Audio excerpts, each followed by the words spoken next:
విలేజ్లో వినాయకుడు అంటే చాలా మూవీస్లో ఫ్రంట్ రోల్స్ కబడ్డీ రోల్స్ వేసి నవ్వించి ఎంతోమంది అభిమానులు సంపాదించుకుని సార్ పడుతూ ఉన్నారు. అడిగి తెలుసుకున్నాం. హాయ్ సార్, ఎలా ఉన్నారు? ఆఫ్టర్ లాంగ్ టైం కనపడుతున్నారు. సార్, ఎలా అనిపిస్తుంది మీకు ఈ సినిమా ఎక్స్పోర్టింగ్ ప్రోగ్రామ్ అంతా కూడా? చాలా మంచి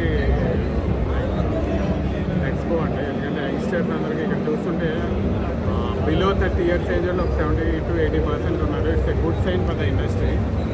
ఇక్కడ ఉన్న ఎక్స్పో ద్వారా విజువల్ ఎఫెక్ట్స్ కానీ ఫిలిం కానీ లైటింగ్ టెక్నిక్స్ డిఫరెంట్ యంగ్స్టర్స్కి కాబోయే డైరెక్టర్లందరికీ చాలా బాగా ఉపయోగపడుతుంది. ఇది ఒక మంచి ప్లాట్ఫామ్.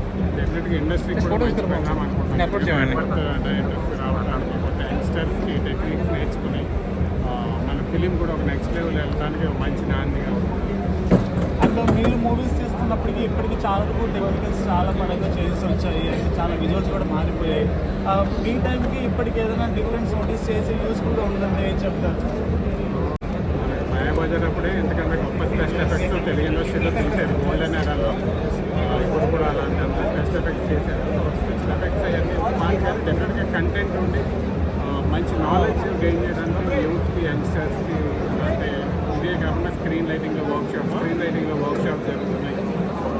రకరకాల నాలెడ్జబుల్ ప్లాట్ఫామ్ కాబట్టి డెఫినెట్గా మీరు మళ్ళీ ఆడియన్స్ పలకరించడానికి ఎప్పుడు రాబోతున్నారు? ఆల్రెడీ స్టార్ట్ చేసేది బేటయాన్లో 2 గంటల సినిమాలో క్యారెక్టర్ చేసి ఇప్పుడు రామచంద్ర గారు గేమ్ చేంజర్లో చేస్తున్నారు.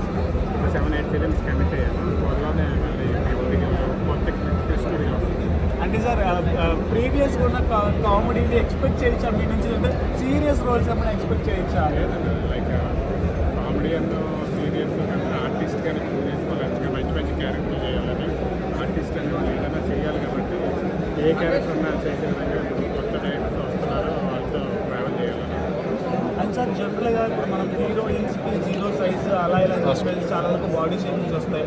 అలాంటి రోజుల్లోనే మీరు చాలా మంచి మూవీస్ చేసి హిట్స్ కొట్టారు. ఆ టైంలో మీరు ఎలా ఫీల్ అయ్యారు? డెఫినెట్గా ప్రౌడ్ ఫీల్ అయ్యారు. ఎందుకంటే మనిషి అనేవాడికి మంచి మనసు ఉంటే భగవంతుడి క్రియేషన్ ఏంటంటే కొన్ని కోట్ల మంది ప్రతి ఒక్కరు ఒకలాగా ఉంటారు. ఎవరికాళ్ళు డిఫరెంట్గా ఉంటారు. కాబట్టి ఇలాంటి అంటే ఇన్ఫీరియారిటీ కాంప్లెక్స్ ఫ్యామిలీ వాళ్ళు కూడా బాధపడకుండా వినాయకుడు అనే విజయంతో అందరికీ కాన్ఫిడెన్స్ లెవెల్ పెంచిన సినిమా అది. డెఫినెట్గా అందరూ కాన్ఫిడెంట్ కూడా మనం ఉన్న వర్క్ మనం చేసే అట్మాస్ఫియర్ అది ఇంపార్టెంట్. కానీ ఇవన్నీ జనం ఏమనుకుంటున్నారు అనగానే మనకు కాన్ఫిడెంట్ ఉన్నప్పుడే ఈ ప్రపంచాన్ని జయించగలం. Thank you sir, thank you very much.